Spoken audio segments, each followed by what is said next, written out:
Hey guys, the Black Critic Guy here to present you with that special video I've been talking about all week, and it being the month of February, I couldn't have picked a better time to give you guys my top 10 favorite romantic films per my opinion. As you all know, I'm a huge fan of the romance genre, whether it be a TV show, movie, anime, what have you. I love the romance genre, particularly romantic comedies. And so I constructed a list of my top 10 personal favorite romance films that I have seen and absolutely adore. Now keep in mind that these are just my personal thoughts and opinions. You may not agree with some of the choices that I have, or you might feel like I left out one that was deserving to be on this list, but again, these are just my choices of the top 10 romance films that I've seen that I personally enjoy. And if you feel like I left one out, comment below and let me know what are your personal favorite romance films. Now I did follow a certain criteria when making this list. The first one being that I allowed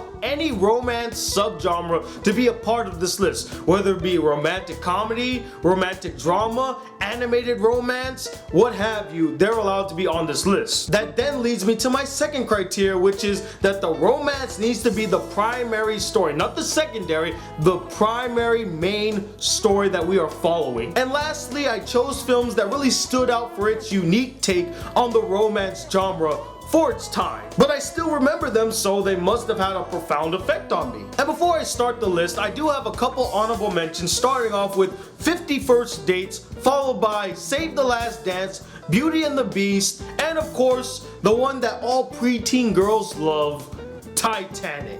Yeah, calm down, it's not on the list, boo-hoo. I just personally thought that there were 10 films better than Titanic. That's just my opinion. And now we kick off the list starting at number 10, Bringing Up Baby. Now a lot of you may not be familiar with this film because it came out so many years ago, back in 1938. But I remember when I first saw this movie, how much I really enjoyed it. Now for those of you who aren't familiar, the story is about this paleontologist who is about to get married to this really uptight but really sophisticated woman, and he meets this other girl who's very rambunctious, very energetic, very wacky, and they adopt this leopard, and then they get into crazy situation after crazy situation. It's a screwball comedy, and I just love the relationship between Cary Grant's character and Katharine Hepburn's character. They really complemented each other. He was a stern, uptight, kind of serious guy, while she was a fun, energetic, and bombastic girl. They just worked really well together, and I wish they shared a kiss in the movie, but they never do. But their relationship really carried the movie, and that's why I put it on my number 10 spot. Now somebody once told me the world was coming for me, but I ain't the sharpest tool in the shed. But my number 9 choice is Shrek.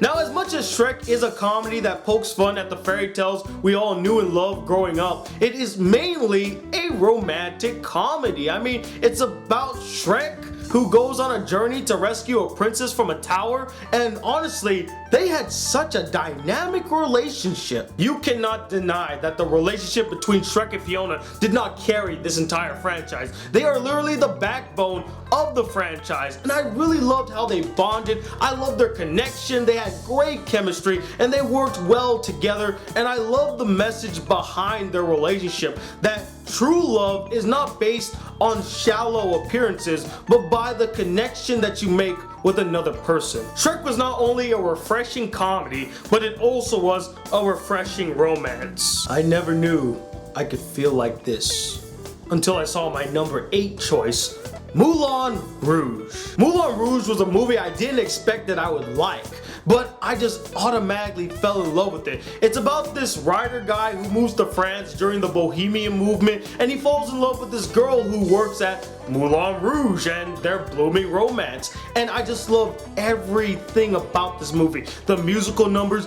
the beautiful visuals, and the romance between the writer and the girl played by Nicole Kidman. I really love it. It's actually one of the few tragic romances in my top 10 list. But there are so many scenes in this movie that really tugged at my heartstring and almost made me tear up. Like, I came this close to crying at the end of this film. It was just so beautiful. I love the relationship that these two had, and I love the songs that they sang together. It just was a beautiful musical and I will never forget it. Now before Titanic was the go-to quintessential romance epic, there was my number 7 choice, Gone with the Wind, the romance epic that paved the way for romance films that came after it. Now as much as there's a lot of things going on in Gone with the Wind, hell, a war's about to break out, the main story of the entire film is a romance story of unrequited love between 3 characters that is really heart-wrenching to sit through. Not because it's boring, but because it was so enticing and enthralling. It's one of the few films that really sucked me into the story. I mean, the cinematography is just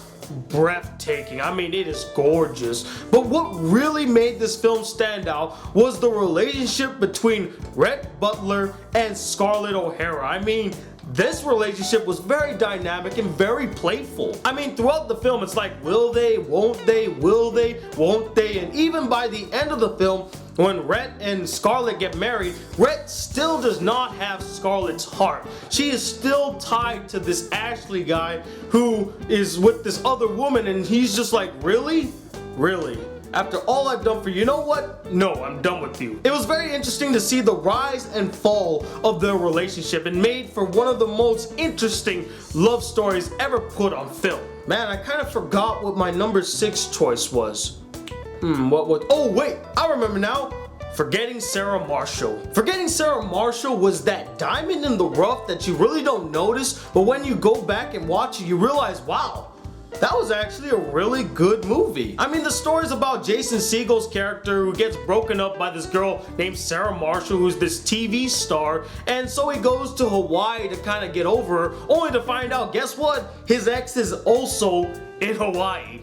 What are the fucking odds? But even when he ironically bumps into his ex-girlfriend in the same place that he went to get over her, he does form a bond and connection with this girl who works at the hotel that he's staying at, which is one of those relationships that you really root for from the get-go. I mean, I really wanted Marshall and Jackie to end up together. I mean, they were just really cute, and I really loved their chemistry and I loved their bond. They really connected very well with each other. And this is one of the few films I've seen that really tackles on a part of relationships that don't really get the light of day. I mean, it's about a guy that's going through a breakup. You don't really see a lot of romantic comedies that deal with this issue, and I applaud them for going that direction. Although it does have a few cliches sprinkled here and there, Forgetting Sarah Marshall was just an overall feel-good movie that you can watch over and over and over again with some solid writing, great humor, great acting, and just an overall great romance. Not only that, but this movie is the only movie I know that actually has the guy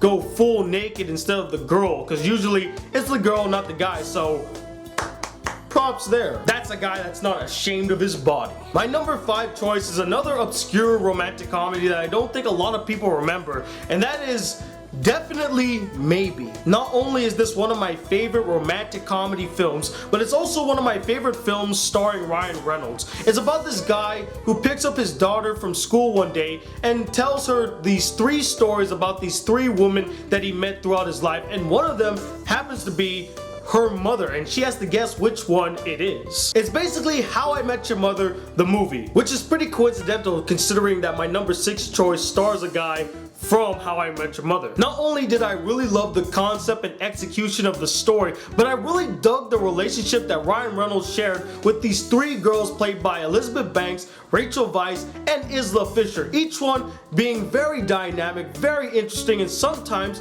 heartbreaking. For the most part, this movie really kept you guessing about the end game. Who's he really gonna end up with? And it's one of the few romantic comedies I've ever seen that kept you guessing till the very end. Like, I didn't call who was the real mother. I mean, it took me by surprise. I mean, the ending was a bit cliche, but it was a cliche that I really wanted to happen. And if a romantic comedy could make me go, wait a minute, I don't want him to end up with that girl, I want him to end up with this one, please make him end up with this one. I know it's cliche, just make it happen, please, just make it happen. I gotta give it some props. And just like how Forgetting Sarah Marshall was a feel-good movie, this This too is a feel-good movie, and the way that it ends just really tugged at my heartstring and made me really happy. Overall, I personally believe that Definitely Maybe was a really underrated romantic comedy. I mean, not only was it hilarious, but it was touching in many parts, tragic in many parts, dramatic in many parts, and had some great acting from all the actors. And it is definitely a must-see for anybody who's a fan of romantic comedies. So the first rule of talking to a girl is very simple. Just follow my number 4 choice, Hitch. Hitch was a very interesting romantic comedy with a very cool concept about this guy who teaches other guys how to be suave and cool with the ladies so that they can end up with them. But as much as he could teach other guys how to end up with the ladies, when it comes to him getting with girls, he's all over the map. What really held this movie up was the commanding performance by Will Smith. I mean, this guy played one of the coolest and most suave characters I've ever seen in a movie. I mean, this guy knew exactly what he wanted, and he had such confidence in the things that he did that you wish you could be just like him. But where the movie really shines is when you see him kind of out of his element and not knowing what to do and put into situations that are extremely hilarious. And his relationship with Eva Mendes's character, as much as it is cliche now, was really dynamic and really enjoyable. I just felt like they clicked immediately when they were on screen. Overall, Hitch was just a really fun movie through and through. I loved all the performances, especially Will Smith as our main character Hitch. The romance was handled very well, both of them, and it's just a really feel-good movie. I loved it to death. My number 3 choice is Singing in the Rain, just singing in the rain. Not only one of the greatest musicals I've ever seen, but one of my all-time favorite romantic comedies. I mean, everything about this film I love to death. And if you do not know what Singing in the Rain is, shame on you. But for those of you who aren't familiar with this movie, it's basically about this actor who's a star of the silent film era, but as Hollywood starts to transition into the talkies, he's having a bit of a hard time in the transition. But he gets this brilliant idea to make a musical with his buddy and his love interest, and that's where the film goes. What I loved about the film is that the romance was very simplistic and very retro. I mean, really old school romance where the guy is just singing to the girl and she's looking passionately into his eyes. Oh, so cute. I'm sorry, but I'm just a huge fan of romantic comedies. I could just eat that scene up and watch it backwards and forward over and over again. Love many of the romantic scenes in this film. Overall, Singing in the Rain is a masterpiece, heavily regarded as one of the greatest films ever made, and it definitely deserves that title. And Gene Kelly is not only one of the coolest guys in the world, but one of the best dancers I've ever seen on a film. And he actually made tap dancing look masculine. He almost made me want to go into tap dancing. Props to you, Gene Kelly. I wish I could have met you before you passed away. And now we get to my top 2 choices, and my number 2 choice is 500 Days of Summer. Were you really surprised? This is without a doubt one of the most realistic and relatable romantic dramedies I've ever seen. I 100% related to the main character played by Joseph Gordon-Levitt to the point where I actually stopped watching the film because of how realistic it was. It hit me right here. The whole film centers around the rise and decline of this relationship with Joseph Gordon-Levitt's character and Zooey Deschanel's character. And this film was told out of sequence, a la Pulp Fiction, which was very unique. It would jump back and forth from the good times that they shared to the bad times that they shared, when they were in a relationship, when they were out of a relationship, and it was just overall an interesting romantic dramedy. Again, I just really related to the main character played by Joseph Gordon-Levitt. I mean, it hit me where I live, man. It really did. I mean, there's this whole scene where Joseph Gordon-Levitt is going to a party, and it shows his expectation of what he thinks will happen at the party to the reality of what is really happening at the party, that I just went, oh man, I feel you there. I really feel you there. I just loved how this film was really unapologetic from start to finish. It even starts by saying this is not a love story, and you know, the main characters are not gonna end up together, and I did love the way that it ended. The whole film is basically them in a relationship, them out of a relationship, and them moving on, and it was just a very interesting romantic dramedy, and definitely a must-own and a must-see for any fan of romantic dramedies. And now that leads me to my number one choice. Now you're probably thinking, what film could beat a classic like Singing in the Rain, or beat a very realistic and relatable film like 500 Days of Summer? You might need to suspend some disbelief for this choice, because this choice is really out of left field. Even I was shocked that I put it at my number one, but I really thought about it and I said, yeah, at its core it is a romantic comedy, it is a romantic film. The relationship was really dynamic. In fact, it's one of the most interesting relationships I've ever seen in a romantic comedy, and that film is WALL-E. Yeah. Shocking. Hear me out first. At its core, WALL-E is a romantic comedy. It is basically the story about how Wally and Eve meet and how they grow into a relationship. And one of the reasons as to why I made it number one is because for the first time ever, I actually believe that robots could fall in love. Which is a very bizarre thing. I mean, the whole goal of a romance film is to convince the audience that the relationship between the two characters is genuine and real. And honestly, that's the feeling that I got from watching WALL-E. I felt like it was so genuine and real that it could happen in real life, as bizarre as that sounds. I mean, the relationship was dynamic, it was interesting, they really bonded, they really connected. WALL-E I could relate to in some way, shape, or form, not 100% like Joseph Gordon-Levitt's character in 500 Days of Summer, but there were some elements of his character I was just like, yeah, I've done that before, and yeah, I've acted silly like that before with a girl. It is somewhat relatable. And the fact that they even humanize these robots to the point where we can relate to them is a fascinating feat that needs to be acknowledged. But one of the things that made WALL-E one of the most interesting, unique, and intriguing romance films I have ever seen is the fact that they created this bond, this connection, this relationship without really having a conversation. I mean, in other romance and romantic comedies, the way that the characters will form a relationship from the start is by some witty banter or exchange that they shared in the beginning of the film, and then slowly they will come together and build this relationship to the point where they will say, I love you. The entire romance in WALL-E is portrayed without any real conversation. They literally had maybe one conversation in this entire movie.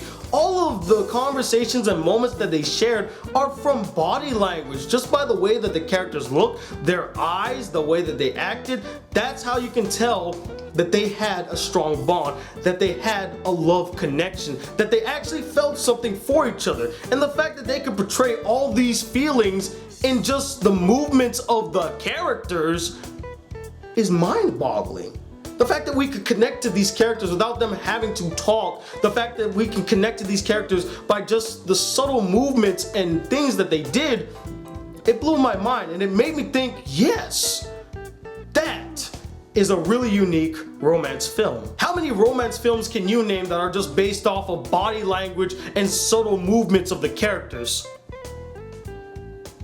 Not much, huh? So overall, with all that said, WALL-E is not only one of the greatest Pixar films I've ever seen and one of the greatest animated features I've ever seen, but it's one of the best romance films I have ever seen that can portray so much emotion with little to no words and build a bond with little to no words, making it one of the most unique, dynamic, interesting relationships I've ever seen in a film, and honestly, my number one romance film. And that, ladies and gentlemen, ends my top 10 favorite romance films. And I know a lot of you might be mad that I put WALL-E at number one, but you know what? I don't care. This is my list, and that's the one that I'm gonna stick with. But I would like to know, which one is your personal favorite romance film? Which one is your least favorite romance film? Be sure to comment below and let me know. And also let me know what you thought about my list. I would really like to know. And stay tuned, guys. I have a bunch of movie reviews and a bunch of anime reviews coming your way. And stay tuned next Friday for another special video.